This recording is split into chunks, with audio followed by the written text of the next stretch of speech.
7 reasons that are blocking your muscle gain.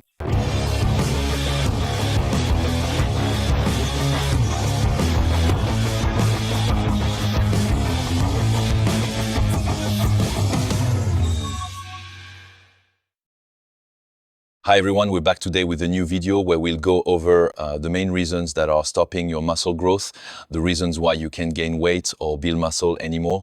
So first, before we start, don't forget to subscribe to the channel so you don't miss the next videos, and remember to turn on notifications as well. So the first reason is impatience. Bodybuilding is a sport that tests not only your physical strength, but especially your mental strength. You really have to be persistent and truly determined, because you won't change your physique overnight, or even from 1 week to the next, or even from 1 month to the next. And sometimes it takes several years to really see a physical change.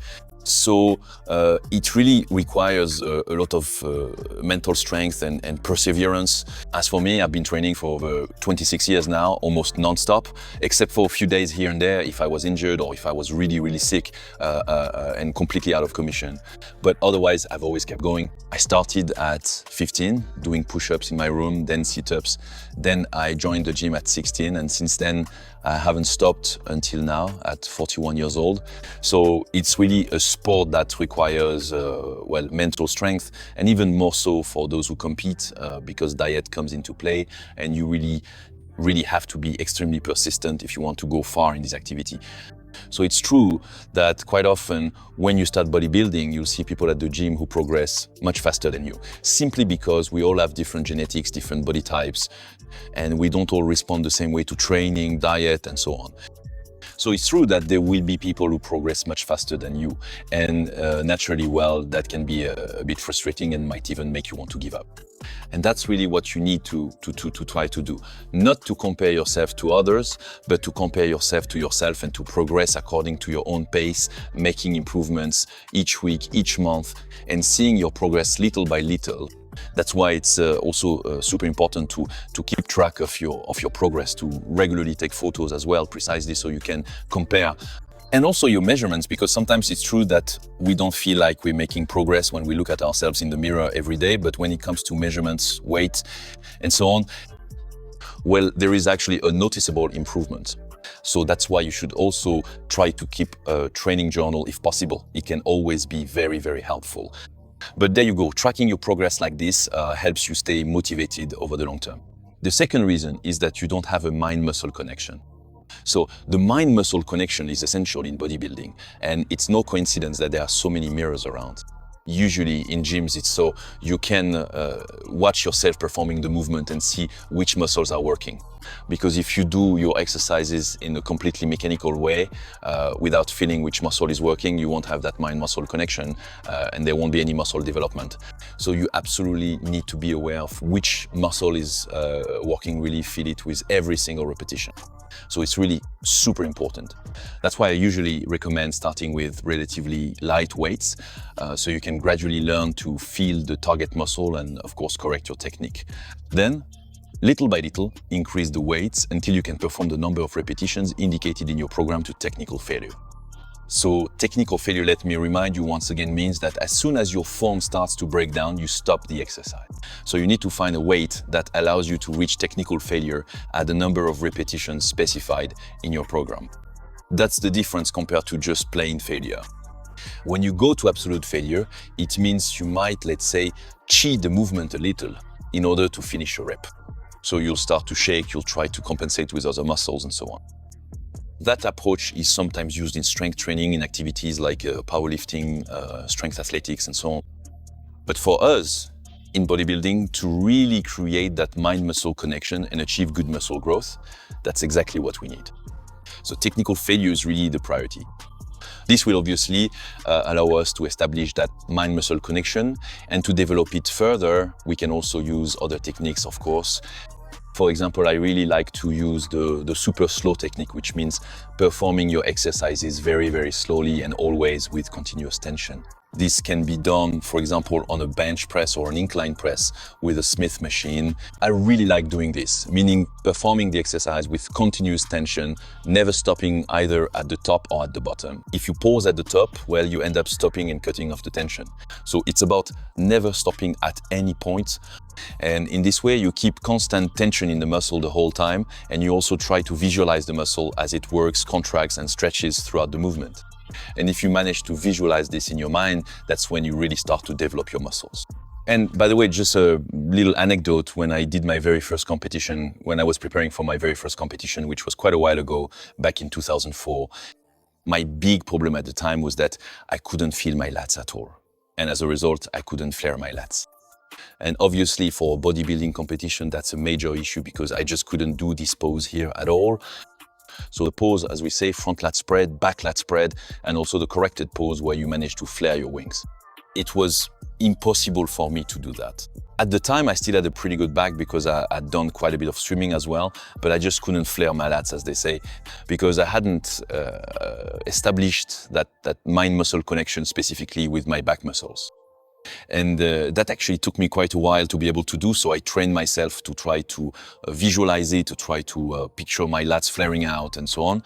At the time, I studied sports science in Montpellier, either in my undergraduate or master's program, I can't recall exactly, something like that. To pay for my studies, I worked as a security guard, mainly in a movie theater and then a shopping mall and so on. And so when there was no one around, I would try to gradually force myself while walking, doing my round stow, try to flare out my lats like that. So obviously, I only did it when there was no one around, so I wouldn't look too stupid. And so I tried little by little, and by doing it every day, well, I eventually managed to gradually flare out my lats. So slowly, slowly, slowly.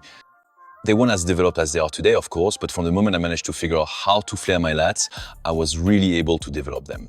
And so during back exercises, I was able to feel them much better. And that's when I truly developed my back, which eventually became a strong point for my competitions.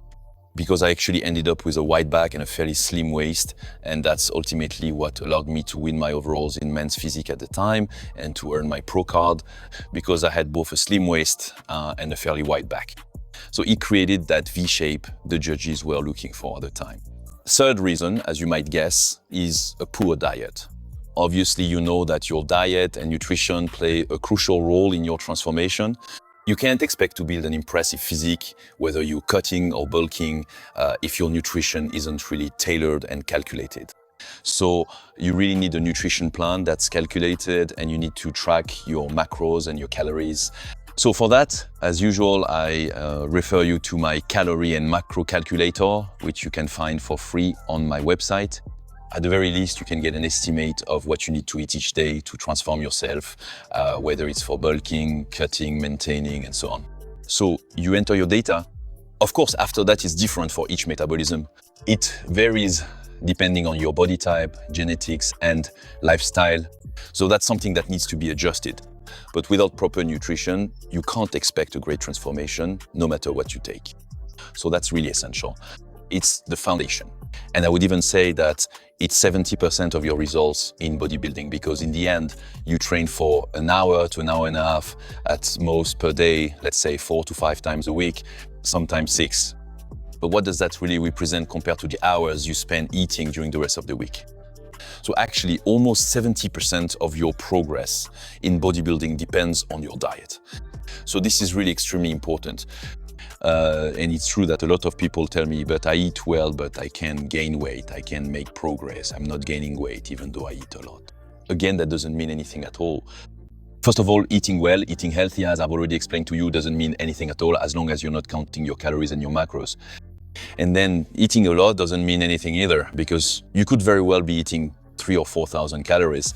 But if you have an extremely fast metabolism, if you train 5 to 6 times a week, if you have a really physical job, well, you could eat 3,000 or 4,000 calories and gain 0 weight, so 0 muscle as well. So that really depends on each individual. There are people who will gain weight at 2,500 calories a day, and there are others. I even have students who have to go over 6,000 or 7,000 calories a day just to gain weight, because they have an extremely fast metabolism and end up burning a huge amount of calories all day long. So we have to go up to somewhat extreme amounts. But of course, there are ways to add liquid calories to make it less complicated, because 7,000 calories from only clean, solid meals is pretty much impossible.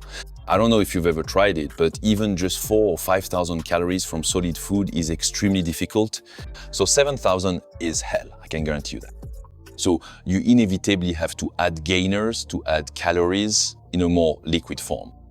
It could also be applesauce, which can be easier to eat. It could be orange juice as well, for example, to add more carbs. Also, peanut butter can be a good option since it's very high in calories. Add spoonfuls of olive oil or canola oil, for example. So with each spoonful, you're adding hundreds of calories.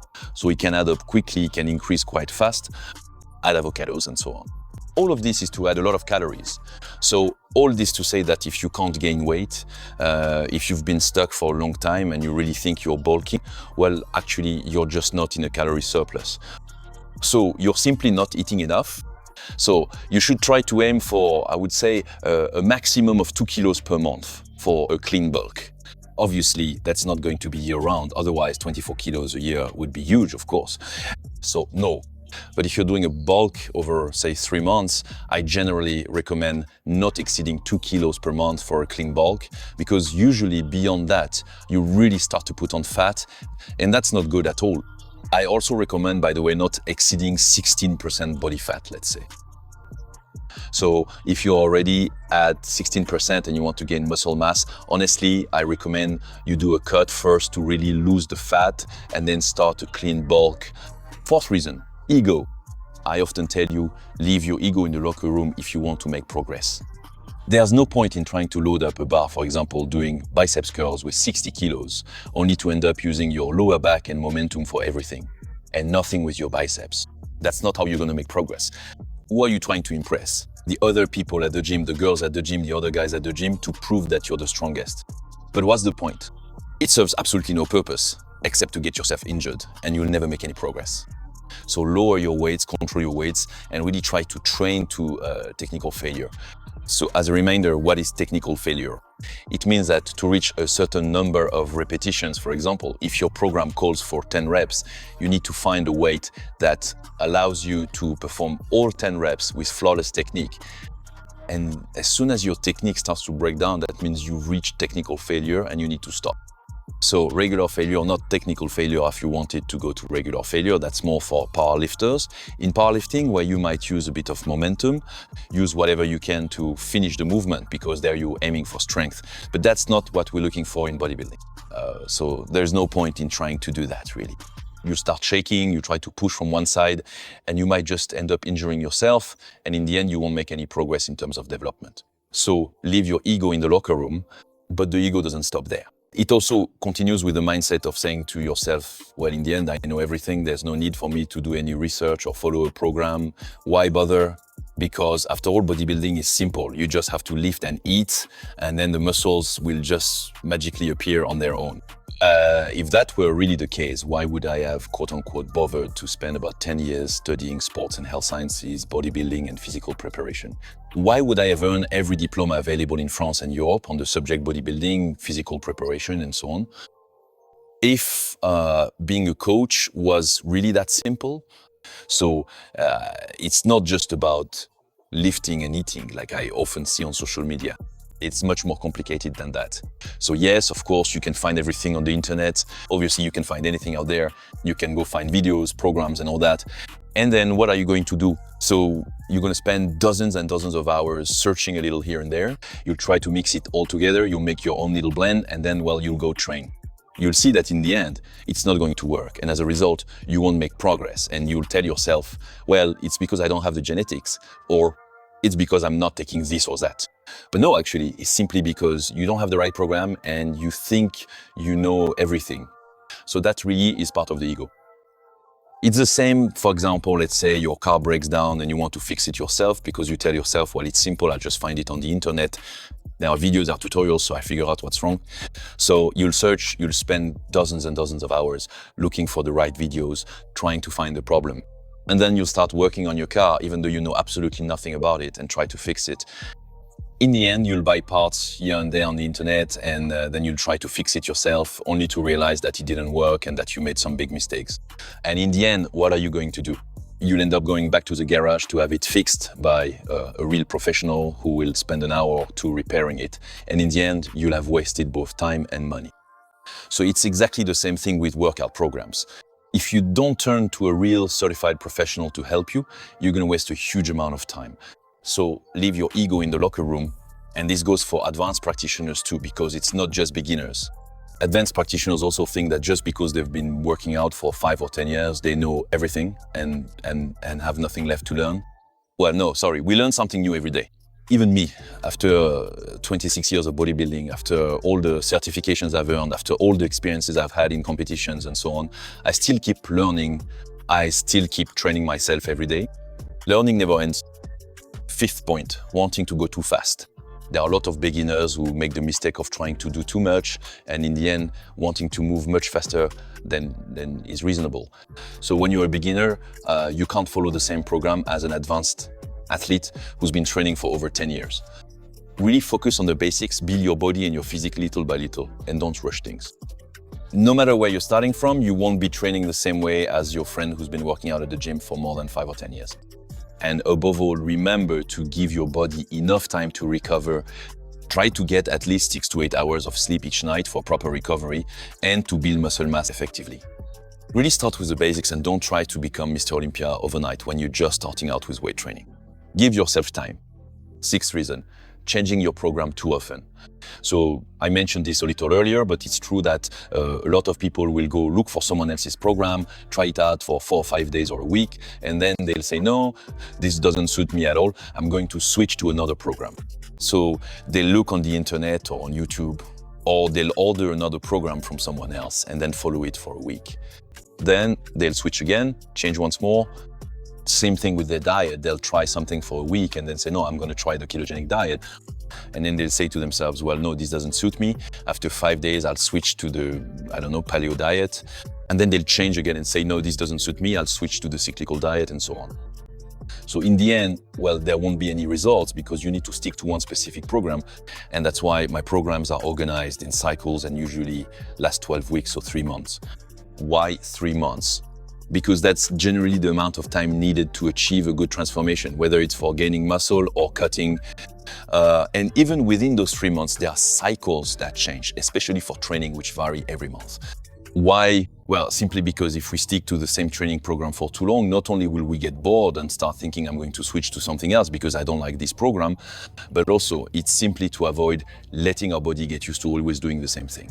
Because indeed, we can use the principle of progressive overload. So I'll explain that to you later in upcoming videos, but that's not enough. You also need to try changing your training methods and varying the exercises. So that's super important. And it also applies to nutrition. Of course, we're not going to change our diet every week, but we can adjust it from month to month as we progress and not stay stuck on the same thing either. But on the other hand, you shouldn't scatter yourself from one week to the next by constantly changing your program. Stick to a specific program and follow that same program for at least 3 months. And finally, the 7th reason, lack of discipline. To succeed in bodybuilding, you really have to be disciplined. It's essential. You have to be ready to count your calories, your macros, to weigh your food. You have to be ready to follow a precise training program. You have to be ready to go to the gym every day or at least 4 to 5 days a week. You really need to get organized, and there is always a way to organize yourself to make it happen. But for that, you have to be very disciplined. Because we often tell ourselves, and I hear this very often, I don't have time, that's why I can go to the gym, why I can work out. But that's just an excuse. Calculate how many hours you have in your week. How much time do you spend at work? How much time do you spend taking care of your family? How much time do you spend on social media? How much time do you spend in front of Netflix, in front of the television, in front of, whatever else? Add up all that time and then ask yourself, isn't there some time I'm wasting during the week when I could fit in 1 hour, 2 hours, 3 hours, 4 hours of training in a week? What are 4 hours of training in a week really?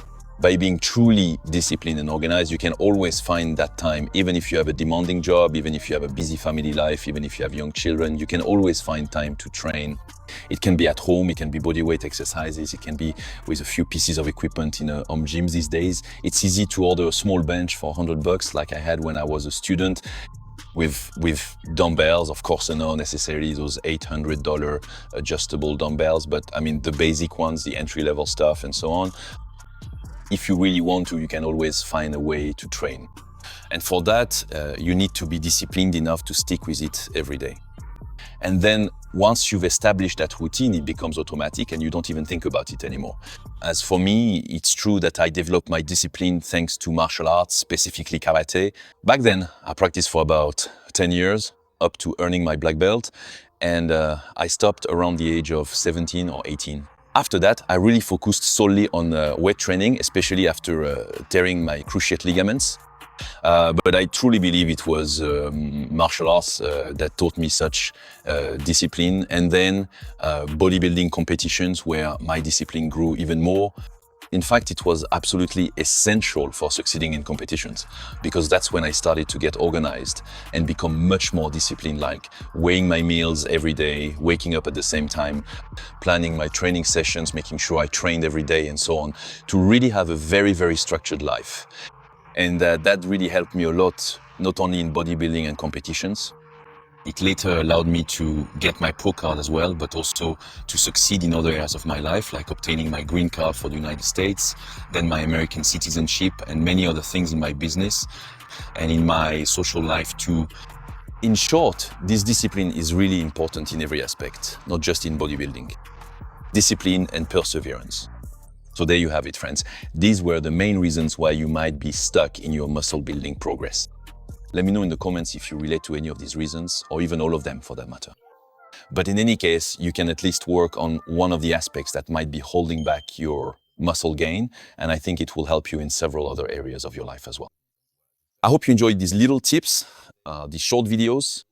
So don't forget to subscribe to the channel and also turn on notifications so you don't miss the upcoming videos. Don't forget to like as well to support the channel, and I'll see you very soon for new videos. In the meantime, above all, don't give up, stay persistent and disciplined.